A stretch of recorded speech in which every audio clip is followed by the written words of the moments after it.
हिंदू जो शब्द है ना तो हिंदी का शब्द है ना ही संस्कृत का शब्द है, ये पार्शियन शब्द है और इसका मतलब होता है बेविचारी, नीच, काला, करलुट्ठा, चोर। अगर इस देश में अगर ब्राह्मण या तथाकथित जो ऊंची जाति के लोग अगर हमें हिंदू कहते हैं तो आप पसमानदा भाइयों से हम आग्रह करना चाहते हैं कि शेड्यूल कास्ट, पिछड़ी जाति और अति पिछड़ी जातियों को आप हिंदू कहना बंद कर दीजिए, आप आधा जंग जीत जाएंगे। जब अली अनवर साहब से इस कार्यक्रम के बारे में हमारी गुफ्तगू हुई थी तो इस प्रोग्राम के जब सोशल मीडिया पर हमने डाला तो बहुत सारे मुस्लिम लोग हमसे जुड़े हुए थे, उन्होंने प्रतिक्रिया देना शुरू किया कि ये ऐसे लोग हैं जो इस्लाम को बांटना चाहते।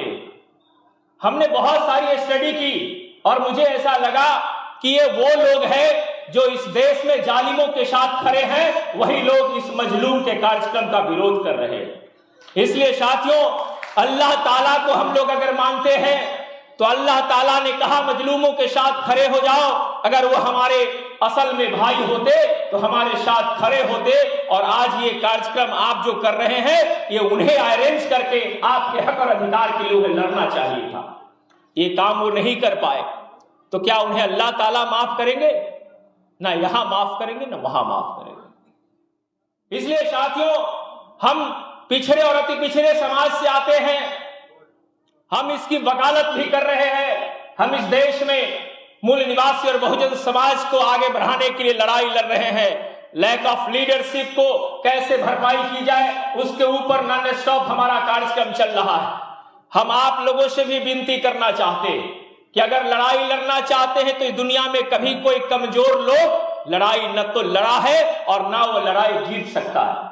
लोकतांत्रिक तरीके से अगर लड़ना चाहते, अपना प्रतिनिधित्व चाहते, लोकतंत्र और संविधान में अपनी आस्था रखना चाहते और वो चाहते हैं कि वो हक और अधिकार मिले, तो आपको कमजोर लोगों को अधिकार नहीं मिलता है। आपको इसके लिए मजबूत बनना पड़ेगा।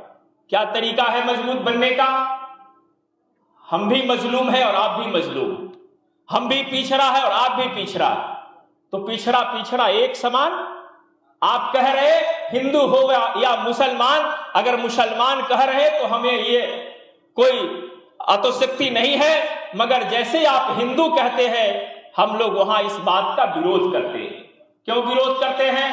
क्योंकि हिंदू जो शब्द है वो ना तो ये हिंदी का शब्द है ना ही संस्कृत का शब्द है, ये पार्शियन शब्द है और इसका मतलब होता है बेविचारी, नीच, काला, करलुट्ठा, चोर।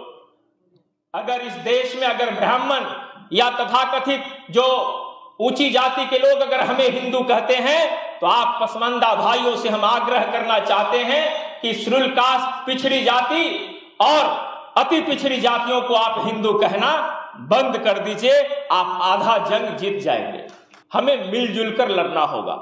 मिलजुल कर लड़ने के लिए मिलजुल कर कोऑर्डिनेशन बनाना होगा और उस कोऑर्डिनेशन में इसी काम को करने के लिए रात दिन काम करने वाला मिशनरी तैयार करना होगा और समाज में भेजना पड़ेगा उन्हें काम करने के लिए। कौन सा काम करना है? ये सिस्टम उनको समझाना है। कौन सा सिस्टम? कि तथाकथित 75 सालों से इस देश में छोटे बड़े 65,000 दंगे हुए, या तो इधर का दलित या अति पिछड़ा या पिछड़ा हो या इधर का पासमानदा हो, यही लोग शिकार होते आए, वो लोग शिकार नहीं हुए। इसलिए साथियों, अगर आने वाली पीढ़ी को हम बचाना चाहते हैं तो बचाने का जो सिद्धांत है, हमें मजबूत बनना होगा। मजबूर बन के इस दुनिया में कोई भी लड़ाई लड़ी नहीं जा सकती, मजबूर बन के लड़ाई नहीं लड़ी जा सकती है। हमें मजबूत बनना होगा और मजबूत बनने के लिए हमें एक दूसरे के साथ समझौता करना होगा कि फनाह के बाद भी सता रहा है कोई। फनाह मतलब होता है मरने के बाद, फनाह के बाद भी सता रहा है कोई, निशा कब्र की मिटा रहा है कोई। या खुदा कुछ और जिंदगी दे दे, निराश हमारे जनाजे से जा रहा है कोई, जा रहा है कोई। आज के इस अवसर पर इतना ही कहते हुए आप सभी लोगों को आभार, धन्यवाद। जय भीम, जय मूल निवासी, जय पिछड़ा, जय पसवा।